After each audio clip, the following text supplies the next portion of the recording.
It's time for another verb of the day. Today's verb is cook. Let's look at some definitions. The first and the main way you're going to hear this verb cook used is to mean to prepare food by the use of heat. Cook is very broad, so it could include boiling, baking, roasting, or grilling. And you can always use one of those verbs if you want to be more specific about how you're preparing food.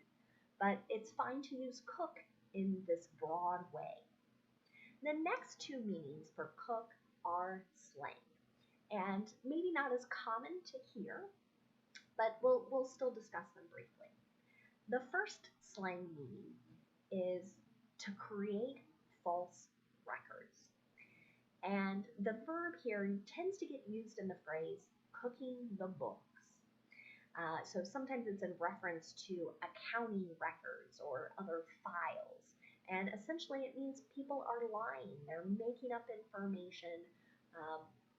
It could be for many different reasons. But again, these are not true or accurate. A second meaning for cook is to be happening or planned. So you might hear this meaning when someone says or asks the question, what's cooking? And here, if you're not in the kitchen, then it's probably not a literal what is in the oven, what's on the stove, but instead just another way to say what's happening, what's new. Cook is a regular verb. To make the progressive tense, you'll want to add ing to form cooking. The past tense and participle forms of this verb are made by adding ed. Because this verb ends in a k sound, the ed is going to make a t or t sound. It's going to sound like this. Cooked, cooked. Let's take a look at some phrasal verbs next.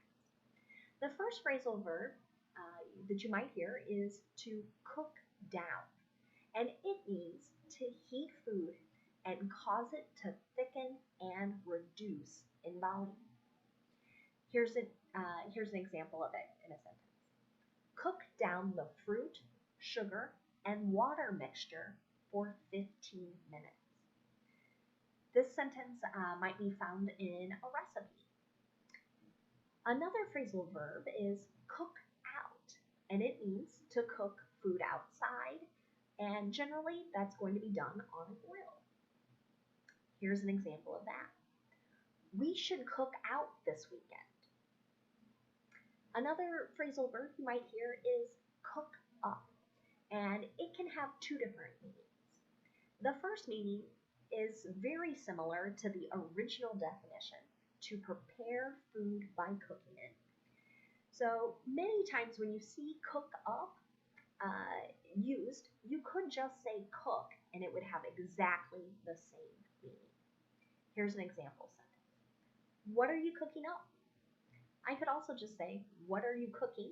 And if we're in the kitchen and someone is standing near a stove or near a countertop, we can assume that we're talking about what kind of food are you preparing.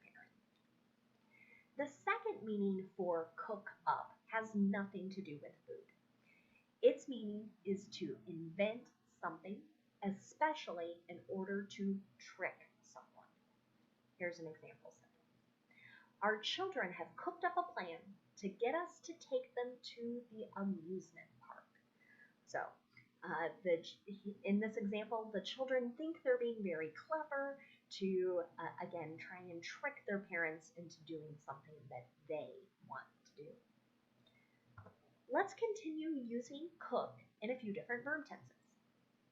We'll start with the past perfect. To make the past perfect, we're going to use the past form of have, which is had, and then our participle form of the verb. In this case, it's cooked. So let's take a look at an affirmative sentence. Before the pandemic, less than 1/3 of teenagers said they had cooked a meal. So we're kind of going back for a point in time. And that's one reason we'll use past perfect to kind of distinguish either that something had happened or had not. If I want to make a negative sentence in the past perfect, I'm going to insert not right after had, and then I'll continue to use the participle form of our verb. Here's an example of that. She hadn't cooked a roast in years because she was too busy. If I want to make a yes or no question in the past perfect, I'm going to start with had, then I'll have my subject, and then the participle form of the verb. Here's an example of that. Had they cooked that dish before? Next, let's move to present progressive.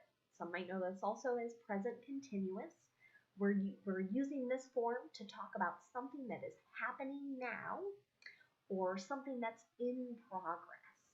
To make this verb tense, we're going to use a present form of be, am, is, or are, and then the ing form of the verb. Let's take a look at an affirmative sentence. Some people say the Florida governor is cooking the books on COVID-19. I actually saw this sentence in a newspaper article I was reading in the last week and kind of saved it for this verb of the day. So what this sentence is suggesting is that some of the records, some of the data or information that's being shared is not accurate. It is false. Next, let's look at a negative present progressive sentence. To make negative present progressive, I want to insert not right after my be verb. Here's an example.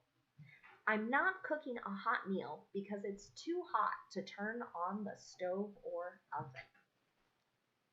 If I want to make a yes or no question in the present progressive, I'll start with be, then the subject, and then the ing form of the verb. Here's an example of that. Are you cooking dinner right now? Finally, let's look at the simple future. Today, we'll use be, going, to, and our base verb to talk about the future. This is really common when we're talking about plans, and I think that fits really well with our verb cook today. So again, I'm going to use a present form of be, am, is, or are, and then going to and our base verb. Here's an example. They're going to cook meals for healthcare workers next week.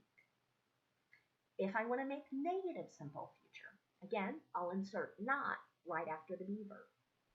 He isn't going to cook for a few days. Finally, if I want to make a yes or no question in the simple future using be going to, I will start with my be verb, then my subject, then going to, and the base verb. Are you going to cook her favorite dish tomorrow? Next, let's take a look at some words that are related to our verb cook. The first is the noun form of this word. Exact same spelling, exact same pronunciation. A cook is a person who prepares and cooks food. So this could be really anyone, but it could also be referring to people whose jobs or professions center around cooking. So I have two examples of that. I could say, he's a great cook, right? You might just be describing a family member or a friend in this case. In the second sentence, the restaurant wants to hire 2 cooks. Now I'm talking about someone professionally who would have this job. Another related word you might hear is cooker. It's a noun and it's generally referring to an appliance. So